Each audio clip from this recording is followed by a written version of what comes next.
Hello, everyone. Welcome to the Horror Room. I'm Travis Bruce, and today we're doing another indie horror spotlight.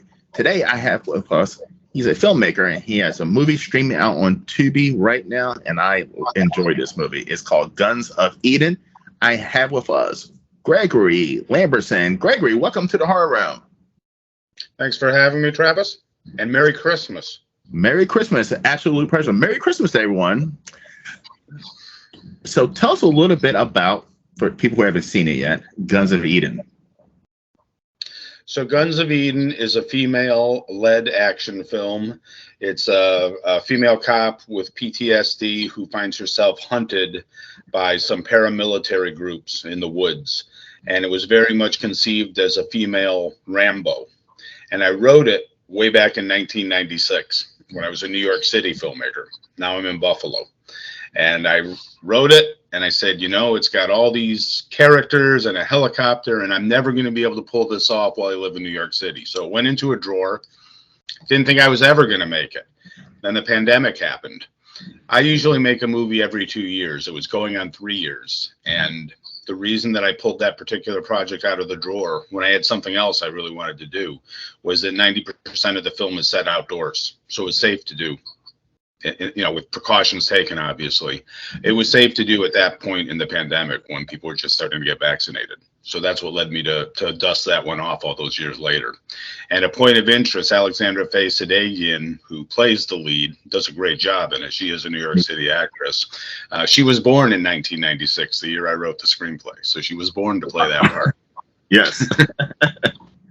Now, it's a fun movie. It's over the top. Now, what gave you some inspiration to make this movie? Well, as I said, clearly, Rambo. I'm a big fan of First Blood and First Blood Part 2, and I'm also a big fan of the novel. It's an amazing book that David Morrell wrote. And it was just something that I conceived at the time when, you know, as a New Yorker, I used to go to the Deuce all the time, 42nd Street, and there would be a lot of action films, low budget indie action films that had female action stars, you know, since Cynthia Rothrock, people like that. Yes. But in the mainstream, at that point there had only been a couple of them, you know, other than Ripley and Aliens. It was like Jamie Lee Curtis and Blue Steel. It wasn't a subgenre like it is now. Now there's a whole variety of films like that. Yes. So it would have been radical back then. Now it's not as radical now, but you know, it was what the right film for me to make at that time. And I'm happy to say my distributor, Uncorked, they have their own, you know, watch it for free and watch a few ads type of streaming channel. And since they posted it 4 months ago, over 4 million people have seen it.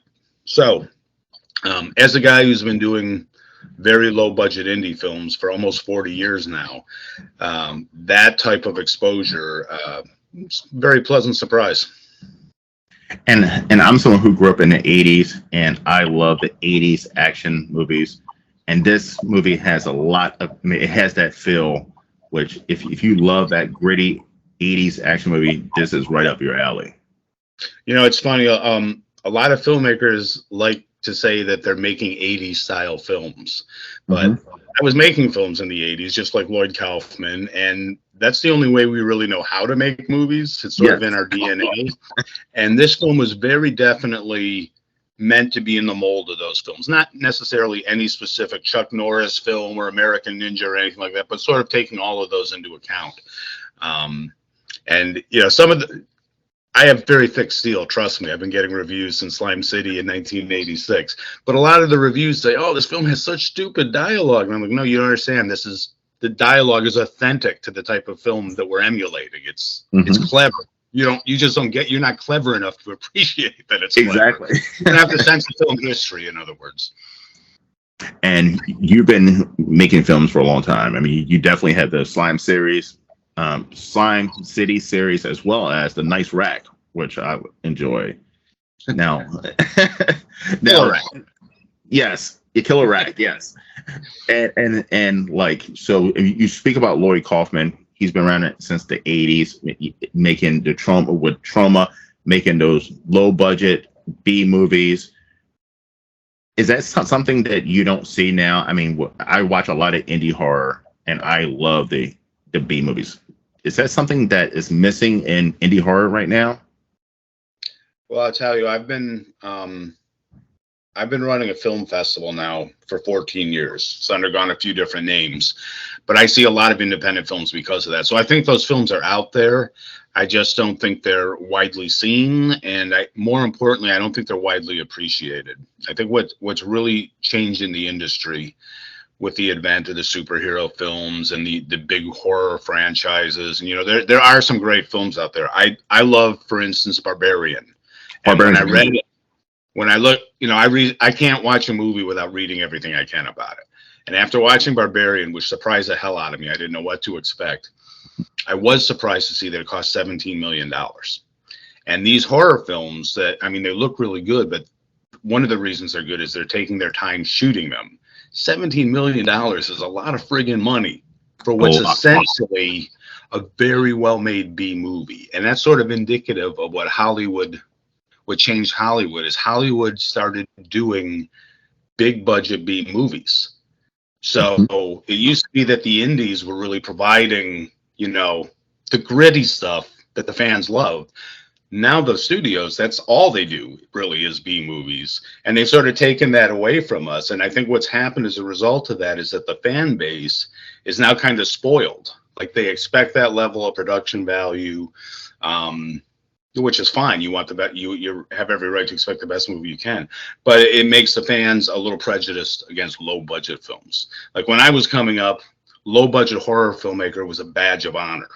Now It's like it's a way to describe a movie. If you're saying, "Oh, that movie's low budget," that's just a criticism.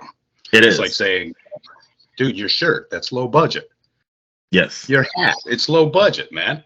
It's an insult. Yeah. Because I grew up in a VHS era where there was big name horror movies that at video stores, but there was a lot of those indie low budget B movies like the Full Moon production movies. Like I used to love the Demonic Toys, the Puppet Master, the Doll Mans. I still love the Troma. I love the Sergeant Kabuki Man. Class of Nukem High. I used to love Luther the Geek, like movies like that were gritty, they were over the top, and that's something that I agree that is missing in horror. But like you said, big name Hollywood is taking over that, but it's still missing something. It's still missing that gritty look that I'm used to from my old school B horror movies.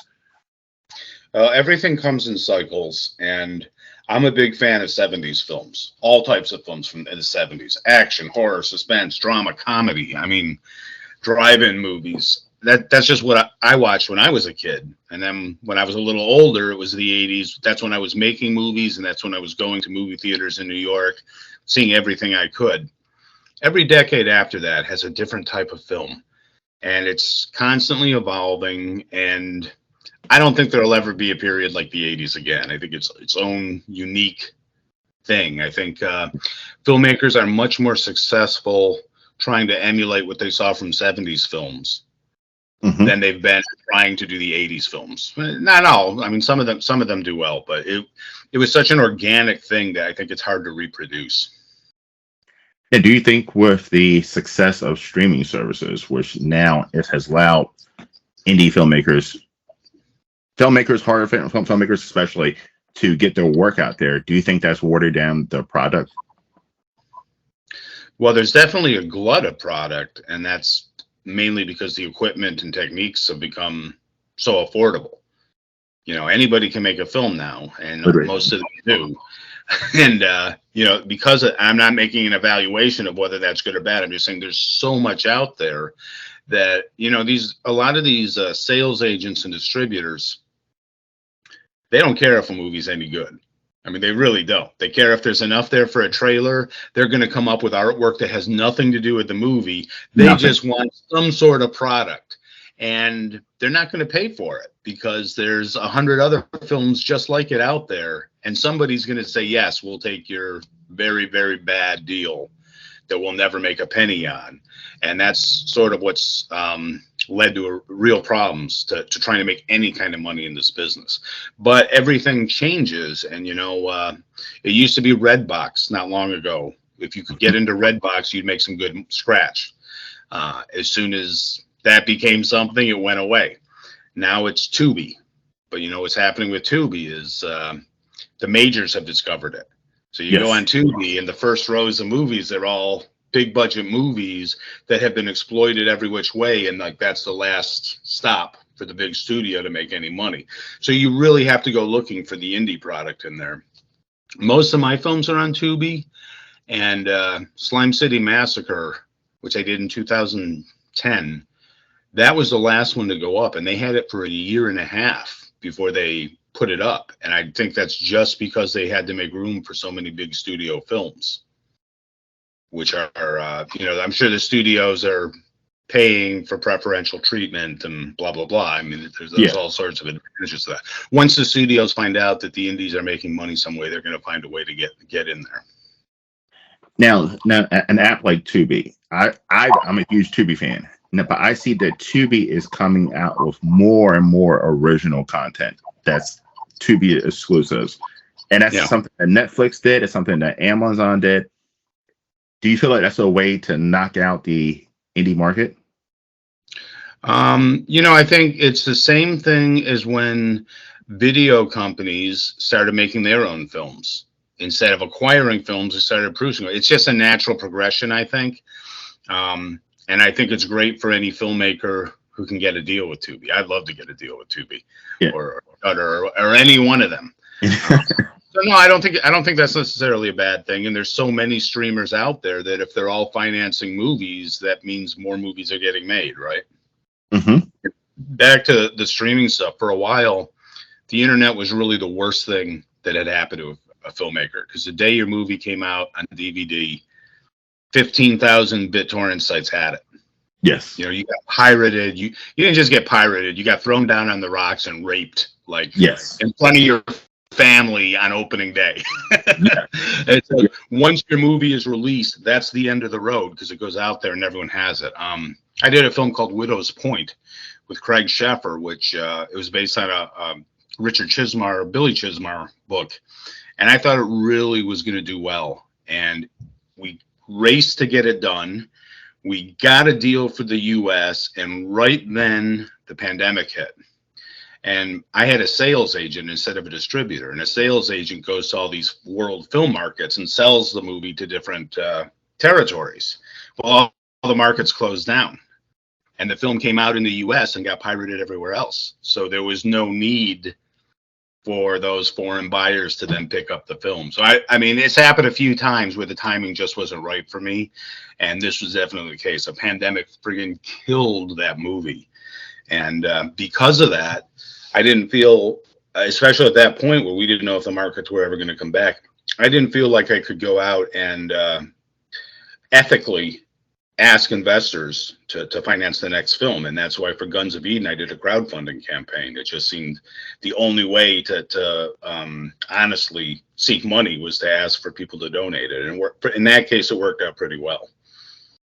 And it's something interesting you brought up about, the international pirating. So I spent, a significant amount of time in East Africa. And in East Africa, there's no streaming service necessarily, but there's still video stores. But it's not the video stores like here. It is video stores with nothing but pirated movies. Mm-hmm. Everything is you walk into like a video store you did back in the 80s and 90s, and it's literally pirated movies, TV shows, everything. And big chunks of the world, they're not paying for, especially American movies or TV shows, content anymore. Yeah. Well, I'll tell you, when I lived in New York City, my go-to job in between films was managing a movie theater or managing a video store. And I was a manager at Kim's Video, legendary underground chain in New York City. There were 4 or 5 of them around there. And at the one I worked at, half the things that they were selling were bootlegs they made themselves. They had 4 copy machines in the back, and they were turning laser discs into into illegal copies, and we were putting them right out there. So I mean, we were selling tons. It was a real popular store, and film connoisseurs from all over were coming over, and they were buying copies of, for instance, Delamore Cemetery Man. It hadn't been released yet, but we had it off the Japanese lasers. So frequently you would buy a VHS tape from Kim's Video, and in the middle of the tape it would say "Turn disc over," you know, because they were making the Wow. Yes, I mean it's definitely tough. I mean, definitely tough. I mean, but do you feel like the pirating thing is still as big now as it was 10, 15 years ago? I don't think there's the thrill of getting something among the pirates' hands, but I think it happens just as often. But I think there's so many films being made that it dilutes that market as well. You know, there's only so many things you have time to pirate and watch. I bet all these guys have tons of libraries of films they've never even watched. But you'd be shocked. You'd be shocked on how many people have a jailbroken Fire Stick. I don't know if you know what that is, but yeah, they have a jailbroken Fire Stick, but they can go and tour it or any of these and literally watch any movie, any TV show, even shit that's in the theaters right now. And I remember, you know, it was for a good 10 years, people weren't going to the movie theaters. People weren't buying. They weren't doing the VOD. They were literally, everybody had a jailbroken Fire Stick and they were watching everything for free. Yeah. I was at an in-laws apartment and boyfriend or somebody was showing me that and bragging about it. He goes, "Oh yeah, your movie, the day it comes out, I'll be able to watch it here." And it's like, "Oh, that's just great, you motherfucker." Enjoy it. You know, at least go live a review on IMDb. Yeah, because I mean, I see people were getting like the fights, the UFC fights, and the boxing matches for free through these jailbroken Fire Sticks. And I had one, but Verizon sent me a letter in the mail saying that I need to stop doing that, or they're going to report me to the FBI. And I never used that Fire Stick since. Wow, that's a great letter to receive. I know, it was a terrifying letter to receive.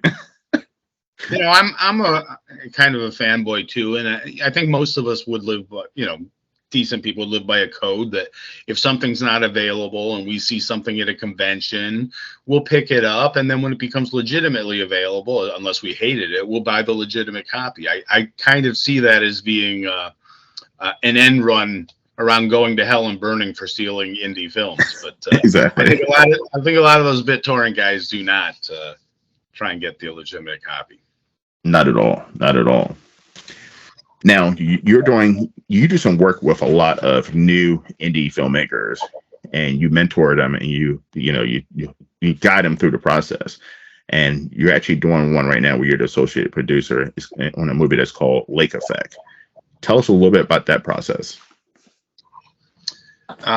So I do run a film festival. Right now it's called Amazing Fantasy Fest. At one point it was Buffalo Screams Horror Film Festival, and another time it was Buffalo Dreams Fantastic Film Festival. So I am in Buffalo, if you haven't figured that out. And you know, when I had done my New York City films, I actually gave up because after the third one, my budgets kept going down and distributions started getting worse. And the VHS companies did start making their own films, so they weren't looking to acquire these things anymore. So I took a different approach, which was to take some unproduced screenplays, which would have been for bigger budget films that I could never raise the money for anyways, and turn them into novels. And I became a novelist for a while. I did 12 novels, and some of them were optioned for films. Nothing ever came of it. But while this was happening, I was sort of reinventing this new career. The new digital technology came out. I said, "Oh, I want to get back into film," and that's what led me to doing Slime City Massacre. After I did Slime City Massacre, which was my fourth film, it was a sequel to Slime City. When I did that film, I really just wanted to do it for myself, because my first three films, even though they're released on video and now they're available on Tubi and stuff, for me, they were the equivalent of my film school education. I only went to film school for 1 year. So these films were really me teaching myself, learning from mistakes, how to make films.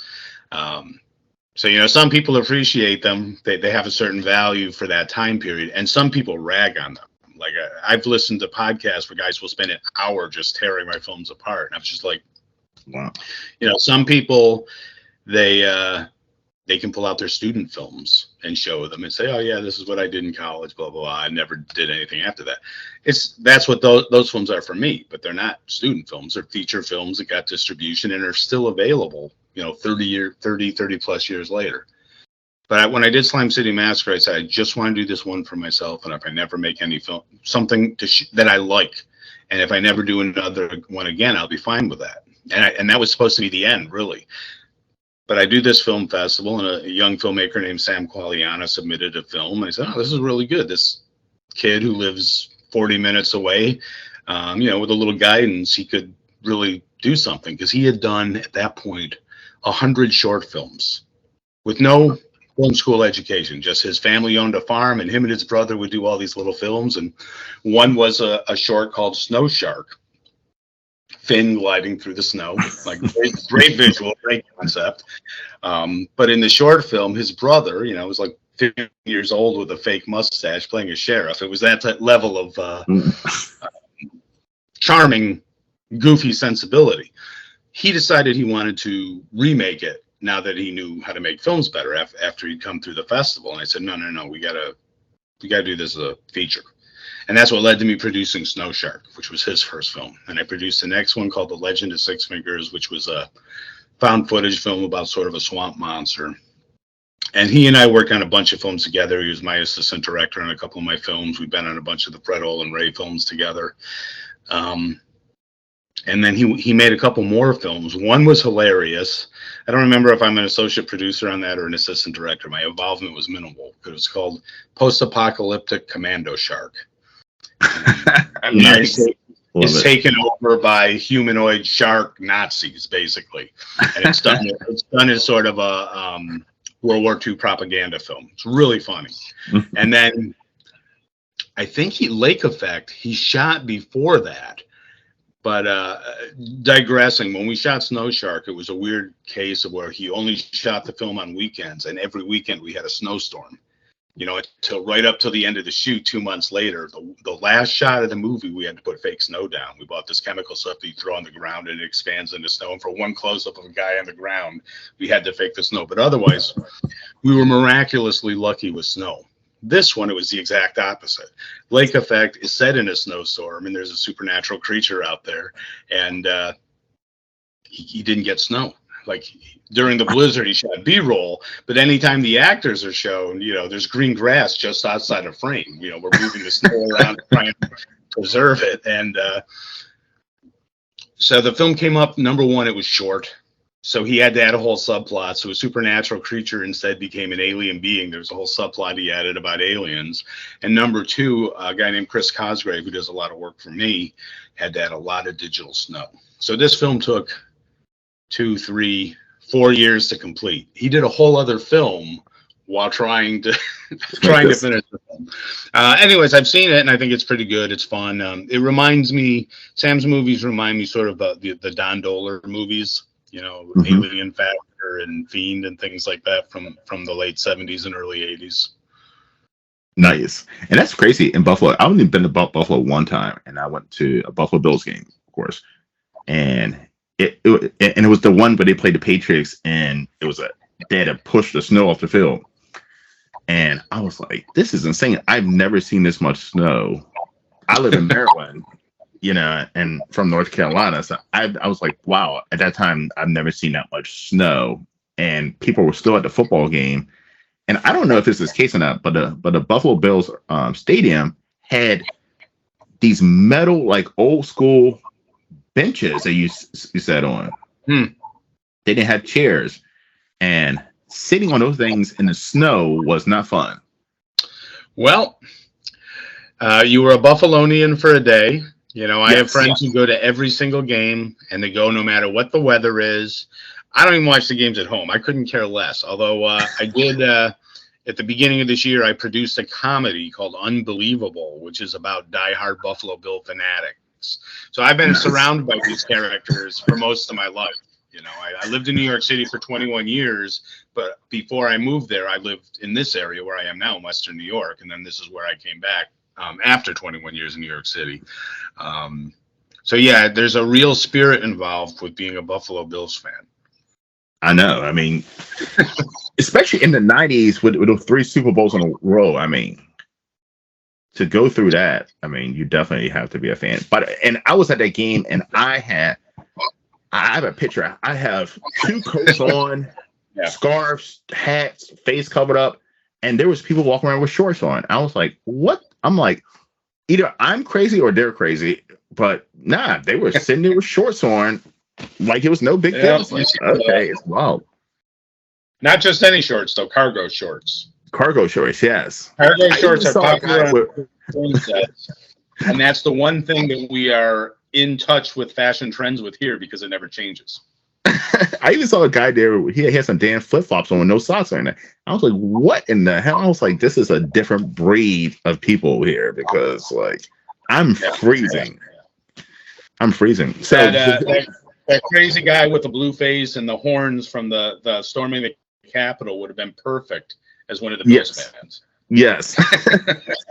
so the fact that making the lake effect and got no snow. Oh, that must have been ironic because you guys get a lot of snow. I have this project I've been trying to do for a few years, and I keep rewriting the script to tailor different seasons. And I wanted to shoot it in the winter, but February used to be the most reliable month to have snow the whole time. And the last few Februaries, snow this week, grass this week. It's just, the climate has changed everything. We did have a storm here last year, which is crazy. And 3 blocks from my house, 4 feet of snow fell and people had to abandon their cars, and a giant cargo truck was abandoned. And it's a photo that I send to people all the time. They say, "Oh, how was that winter?" And I say, "This is my neighborhood." It was a crazy storm. We usually get one bad storm a year. And the other thing is just that snow lasts, winter lasts like 8 months. That's the worst part. Yeah. By the end of winter, we're like all, Yeah, the only snowstorm that I've been to that was worse than the one in Buffalo I was in Denver, Colorado, and it was something like 8 feet of snow or something crazy. Yeah. And my flight was delayed, heading back and everything. And I was like, shit. But in most cases, I say, like I lived in New York City, and I remember a storm one year where they just left the cars buried in snow until the snow went away. They didn't even try and dig them out. There are some places that just cannot cope when the snow comes because it's such an alien thing. Here in general, we know how to deal with it and move on quickly. This storm last year, though, I think like 30 people died. So, it can get to be pretty extreme. So, all right. So you've been making horror for a long, long time. What got you into making horror films? I mean, how did you start? So I was a child of TV, back when there was no cable TV and you'd get 3 TV stations clearly, and you'd be messing with the dials in the ears to try and get the other stations in. And I just remember loving monsters and cartoons and stuff. And my mother raised me alone, and we didn't get to go to the movies a lot, but we watched movies on TV. And, I grew up on, like a lot of people, the Ray Harryhausen movies, Tarzan movies, Don Knotts movies. But I was really fascinated by the Aurora Monster model kits, because even before I got those glow-in-the-dark models, I saw the ads in the back pages of comic books.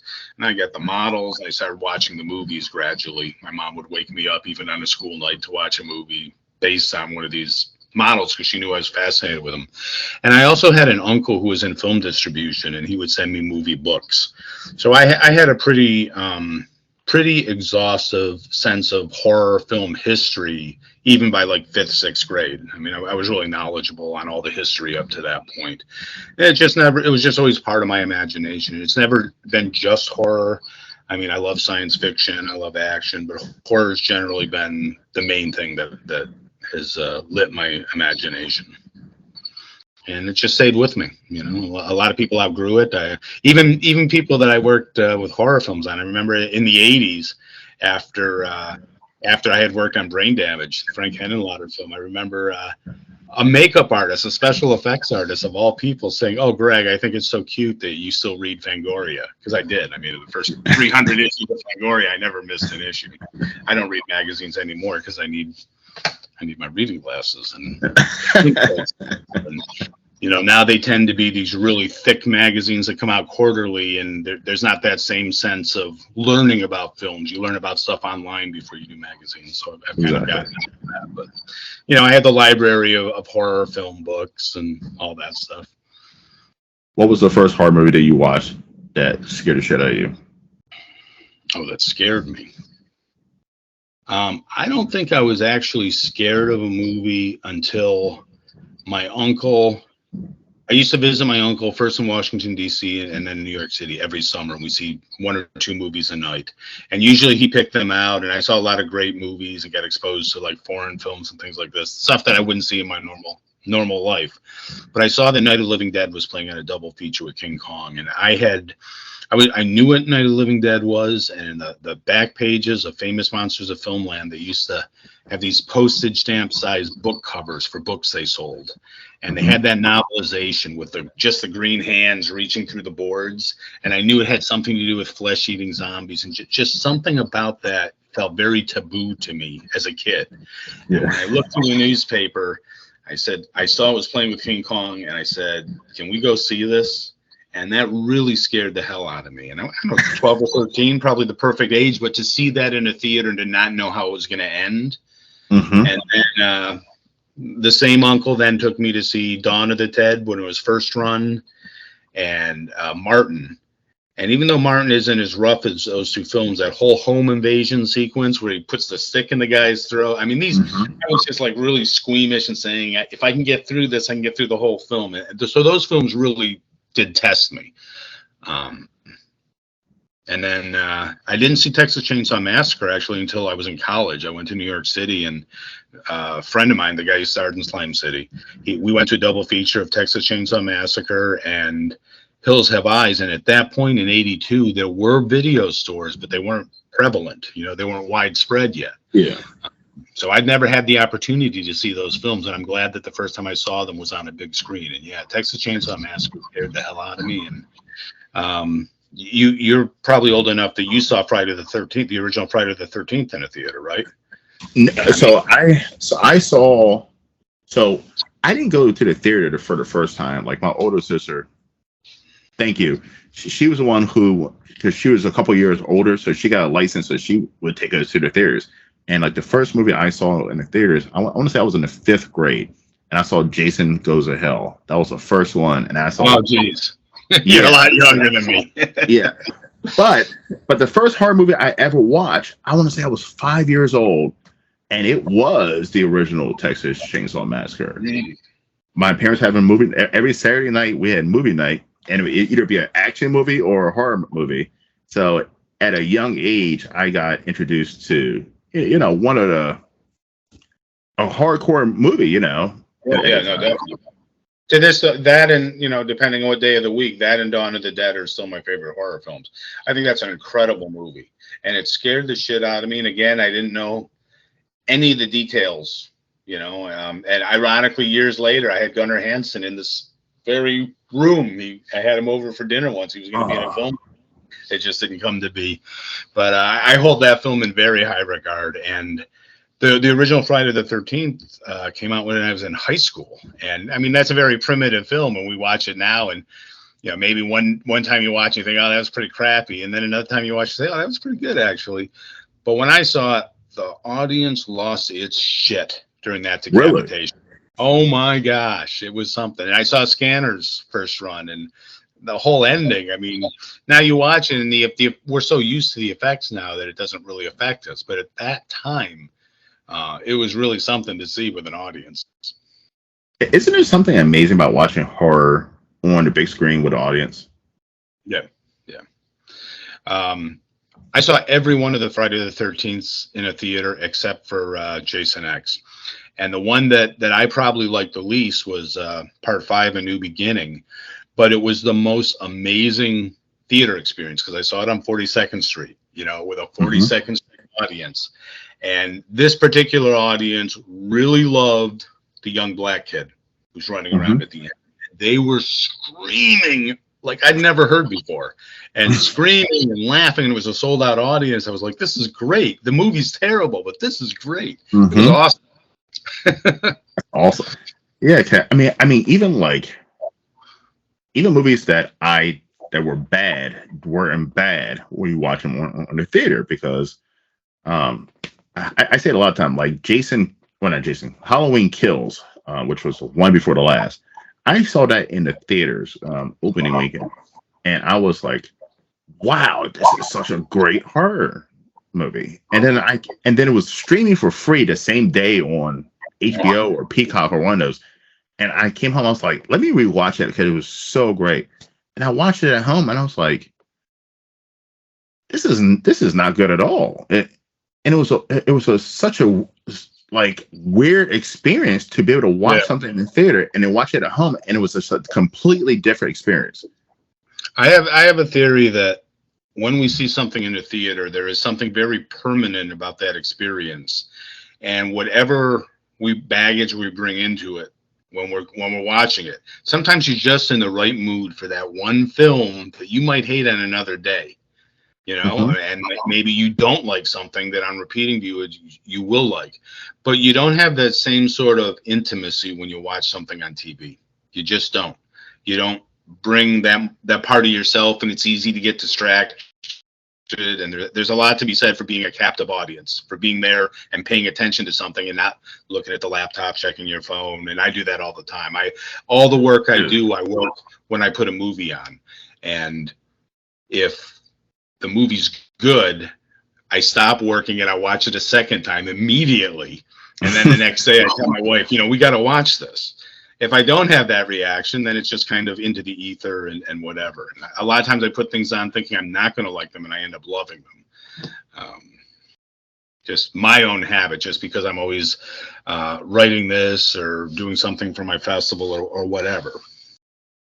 Yeah, because the two movies that the first two movies I saw in the movie theaters was Jason Goes to Hell and Halloween, Michael Myers, The Curse of Michael Myers, which you ask most people and they say they might be most people's least favorite in the series.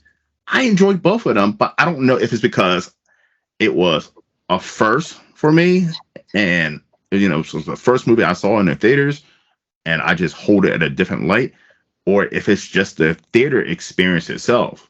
Like I tried watching Barbarian. I saw Barbarian in the actual movie theaters, and I tried watching it at home. It was good, but nowhere as good as when I saw it in the theater. When I saw it in the theater, I walked in blind with Barbarian. I heard it was great.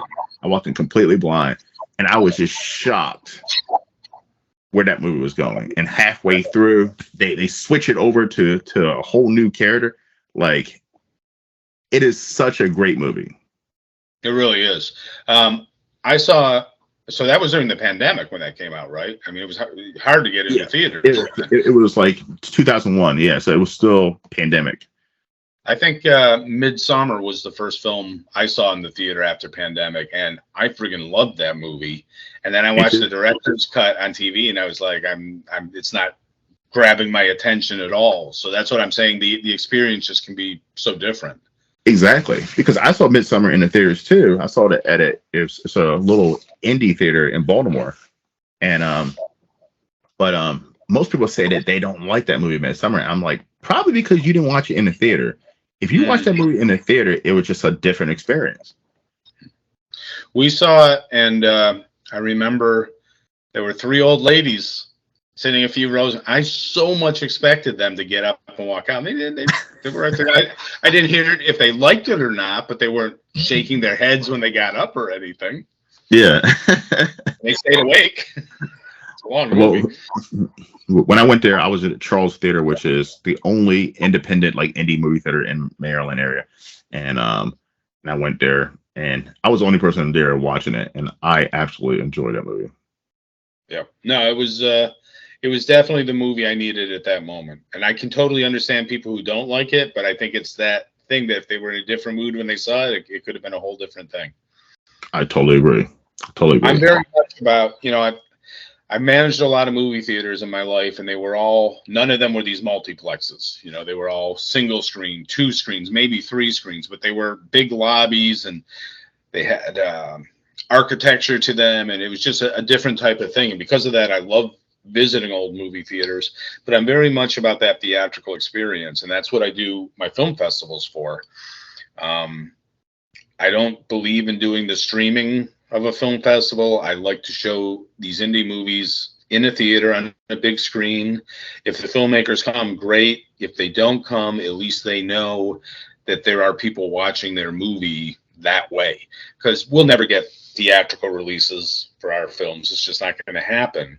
And this type of presentation is really the only way. And I spent so many years managing movie theaters that the 1 week of the year that I do this festival, it allows me to be in that without dealing with asshole customers and hating my job and all that other stuff. I get the fun part of it without any of the hassle.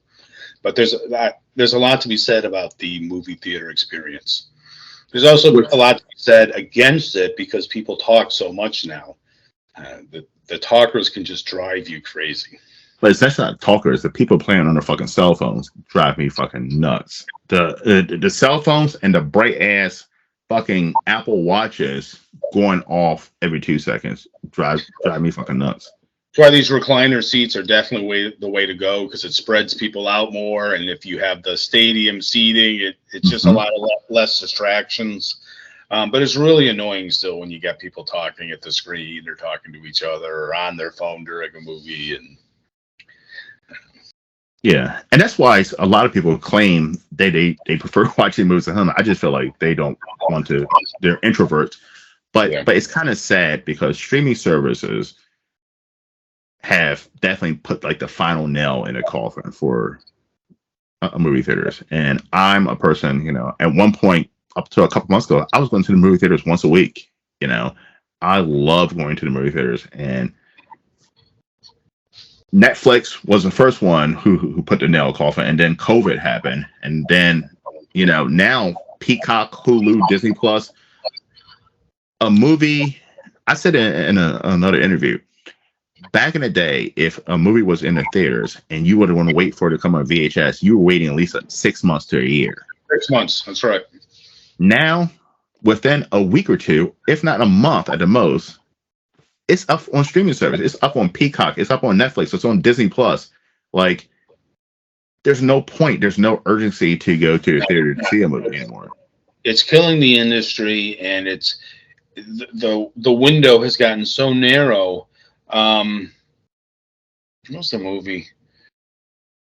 I see all the time. There's a movie I want to see, and maybe it's out a couple of weeks before I say, "Oh, I want to go to it." I got a wife and daughter, different schedules, so we don't go often.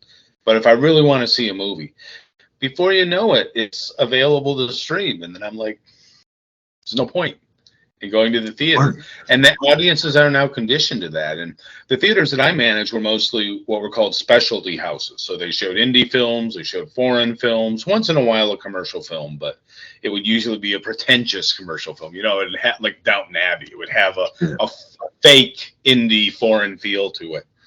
And that audience, they're never coming back. They went home for COVID. They got used to the streaming, and now they're not coming back to theaters. Yep.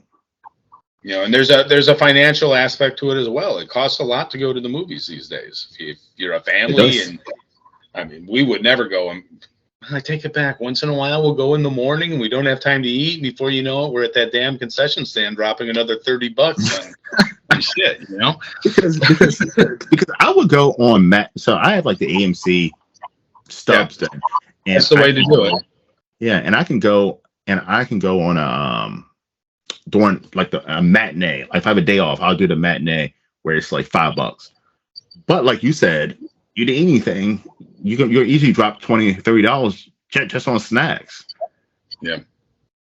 So yeah, and I'm in Buffalo, where I think that the average price of an evening ticket now is maybe it's up to $12, maybe it's still 11, and the matinee is 9.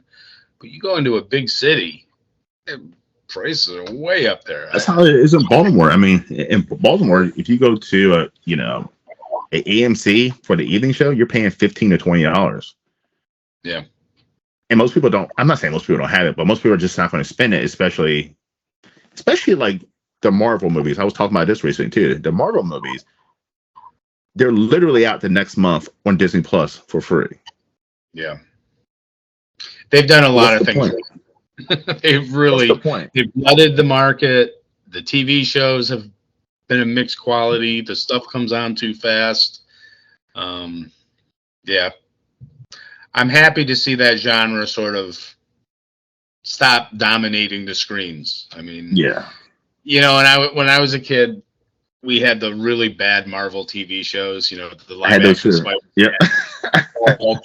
Hulk wasn't bad. The Captain America and the Doctor Strange, they just weren't very good. And so, like Superman, the movie, 78. I mean, that was like something big. And I managed a theater that showed Batman. So, I mean, I'm a comic guy who loves to see stuff done right, but there's just too much. And the studios, they would rather roll the dice and spend 175 million on one superhero film that can make $1 billion than make 5 or 6, you know, a thriller here, an action film here. Like we just don't have the variety in the theaters anymore. And if you want to see those kind of films, you have to find them on Netflix, on Paramount Plus, and it's just another example of how the streamers are changing everything. Yep. I 100% agree. And they're all losing money, and they're all changing their business plans, and that could result in things swinging back the other way. At least I hope so. I definitely think I've said this before, and some people disagree with me. I think the streaming platform is a fad. I think in the next 3 to 4 years, it's going to switch back the other way. Well, we're going to see a lot of mergers for sure. There's going to be a lot fewer of them instead of a lot more of them. Yes. So this hat I'm wearing, that's PGA. I'm in the Producers Guild of America. And this is my first year that I'm a member. And one of the things you get is you vote in the PGA Awards, just like the SAG Awards or the DGA Awards. So this is the first year that I have access to the private PGA channel, where they put everything up now in award season. So everything I didn't get to watch during the year, it's up there for me. And I would like to say that I see it for free, but it's not, because I pay dues every year. But it's pretty funny. When I first got it, I turned it on, and the only thing on was Super Mario Brothers. And a month ago, I would be excited every time I'd see a new movie, and then I'd look at what it was, and it was something that I could already watch on Netflix or on Prime. And I'm like, I'm not feeling the privilege that I should feel for this membership. And then in the last few weeks, just suddenly everything I wanted to see, much faster than the window going from theatrical to TV. Like, I wanted to see The Holdovers 2 weeks ago, and I just couldn't get my family motivated, and now that's something I can watch. And American Fiction with Jeffrey Wright, that to me, that looks like one of the best movies of the year. That's up there. I mean, that's something I'm going to watch in front of my TV instead of in the theater. There's no need to go, because I used to do this thing almost similar, where I used to go to, and I was like, the movies that were getting the Oscar buzz, the indie movies that were getting Oscar, I would go out and find them and go watch them in the theater, and then I will write down what my best picture is. And last time I did that was the year that Moonlight won. So I don't know what year that was, but there's no point now. It's literally all of these movies that are the Oscar buzz are literally on Netflix, Hulu, Peacock, Paramount, HBO Max. Like, there's no need to. I don't even know if my local indie theater is still even open, because I haven't been there in a year. Well, the Holdovers, that one with Paul Giamatti, at least I know that can be a theatrical release. I don't know if American Fiction has. It just came out, right? Yeah. I saw the trailer, and sometimes, one of the things I noticed about how things were changing is all of a sudden people would be talking about a horror film that I didn't even know existed. Or I would see a trailer, and a week later, people were seeing it. And I was like, what is going on here? And it was these different streaming services that I didn't have, like Hulu and things, were premiering these films. And I was really falling behind it. And I don't worry about that, because very often, for whatever reason, I don't feel the need to see a movie that everyone's talking about. And I might be 2-3 years behind on a horror film. And something people loved, I'll see it, and then I'll love it, and I'll say, oh, I see what the buzz was about. But I'm just, for whatever reason, I don't feel the need to see these things right away anymore like I used to. I'm more interested in, like the Scorsese movie. I had to see that in the theater. The Godzilla movie was an exception. I love the hell out of that. I hear that's great. I haven't seen that yet. but it's so good. It's so good. See it on a big screen for sure. It's going to be around for a few more weeks, I'm sure, because it's doing so well. But I'm used to being behind the times on horror films, especially. Like, I had never seen what are the movies about the couple with the curiosity shop? The Supernatural, based on the true story, the husband and wife. Yeah, so I hadn't seen that when it came out, and then when I saw it, I liked it several years later. Sometimes people make fun of me because I'll go on a binge and I'll see several things one after another. There are a couple, and they're like, "Are you in a time warp or something?" I'm like, "I got some free time. That's all." Now, have you seen Talk to Me? I watched it today on the PGA channel. It was good. Excellent movie. Excellent movie. I liked it. In fact, I'll say I like most of these films, maybe because I don't watch the ones I hear bad things about, but most of these ones that people talk about, when I finally get around to them, I do like them. It took me forever to see The House of the Devil. That was from the 90s, I think, wasn't it? It was a long time ago. Yeah. Well, and now I'm a big Ty West fan. I loved X and Pearl, and I can't wait for Max. I love those. I can't. Really good films. I talk about those movies a lot because people ask me, what's the blah, blah, blah. And a lot of indie filmmakers have never seen those movies, and I tell them about them, and they always text me back like, thank you so much for telling me about it. It's amazing. Ty West is doing some good work right now. I'm surprised when people like one but not the other, or like the other but not the one. Like they can pick one. Like I love them both, and I love even though they're very different. I love them for similar reasons. Yes, and I just can't imagine hating one and not loving and loving the other one. I think he's doing like some of the most important work in the genre. I really do. I agree. I mean, he is like, to me, I think he is definitely the best horror director that's out right now. He is kicking ass, and depending on what Maxine is going to be like, it's going to go up there as one of the best horror trilogies ever made. Imagine that if he pulls it off a third time. Oh my goodness. It's going to go up there as one of the best horror series trilogies ever made. Easily.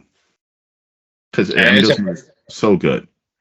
It's a fascinating production story that he shot the first two back to back when he was out there. Mm-hmm. And the third one he shot in, I guess, in New York City, right? It's I think so. Yeah. Either they really did it there or they recreated it somewhere else. Because I saw X in the theaters, and like it was A24. I think I saw a trailer to it. I went to see something. It might be a Halloween Kills or something, and it was a big name horror movie. I saw that. I was like, that looks interesting. A porno, okay, But I walked in not thinking. I thought it was going to just be a run in the mill slasher movie, and I was like, wow, that's good. And it was like a month or two later. At the ending, they showed the what's it called, the thing for Pearl. I was like, whoa. And it was like a month or two later, Pearl was out. So they didn't even give you a break. You know what I mean? Like it was boom, boom. And he's a filmmaker who totally is captivated by the 70s style of filmmaking and nails it. I mean, so authentic. Amazing. All right, Gregory, where can everyone find you, my friend? I have a website now. I just launched it. It's GregoryLambersonFilm.com. I don't really care about social media. I am on the different platforms. You can find me under my name, but I'm not like begging for an audience or anything like that. I'd rather people just go to Tubi and enter my name and look for my films. Watch Slime City Massacre or Killer Rack or Guns of Eden or Widow's Point or any one of those things. Actually, I would like to plug a recent I did. I wrote the screenplay for one called Showdown in Yesteryear. I saw that. You saw the whole film? No, I see the whole film. I see the trailer. Yes. It's on VOD now, and it's a time travel film. A guy from our time goes back into the Wild West. And for me, it has a very mainstream sensibility to it. It's sort of a family-friendly, fish out of water humor before it evolves into an actual Western and gets kind of violent at the end. But I think it turned out really well. A friend of mine wrote and directed the short film it's based on. His name's Tim O'Hearn, and a guy named Aaron Bratcher directed it. And they directed it in a Wild West attraction in Ohio at the height of the pandemic. And very lucky to have that particular team produce this film based on something I wrote, because it turned out really well. So if people like Westerns, please check that out. And that's on VOD? Yeah. Okay. Awesome. Well, Greg, it's been a pleasure to have you on, man. This has been a fun conversation. Yeah, thanks a lot. I'm happy to be here. It's nice when it's a fellow film aficionado who likes theatrical experiences and has the same reference points as me. It's also nice when it's like two guys who are like the morning rock shocks, you know? Exactly. And the guys who don't really know a lot about what they're talking about. Yes, yes. And there's some muscle to the pedal. Exactly. I mean, by the way, I've had other guests come on my show and they're like, "Yo, like, some of these people who be interviewing never even watch any of our fucking movies, like." And that's fucking weird, isn't it? And they're like, at least you watch one of our movies. Like, and I'm like, but how can you interview someone and you didn't watch any of their work? Like, you got to at least watch one of their movies, right? The best is when you go on a show, or even if you do an email interview, and the first thing they say is, "So introduce yourself." And I've actually done it where I said, "No, that's your job. You introduce me. You tell people who I am." I'm like, how the fuck can you have someone on your fucking show and you don't do no research on them, or like watch a movie, read your book, or watch a trailer at least, right? Yeah, it can be weird. When my films come out, very often the distributors use the same company, October Coast, do promotion, and they send out screeners and stuff to everybody and line up interviews, and they do a great job. But they don't have the time to quality control every podcast that has you on, and sometimes you're in for real surprises. And you're like, maybe I'm going to warn the actor what to expect when they do this show too. Yeah. Anyways, you're an authentic guy, and I appreciate it. Thank you, my friend. Listen, you're more than welcome to come back on. You know, again. It'll be a pleasure. All right, everybody, please go on to Tubi. Type in Greg Lamberson. By the way, check out Guns of Eden. I really enjoy that. So if you like action, 80s style, it's an absolute. If you like Rambo, it's a fucking blast. It's an absolute fucking blast. Happy New Year. Happy New Year, my friend. Merry Christmas, everybody, and thank you for coming to Horror Realm. I'll see you guys next time. Take care.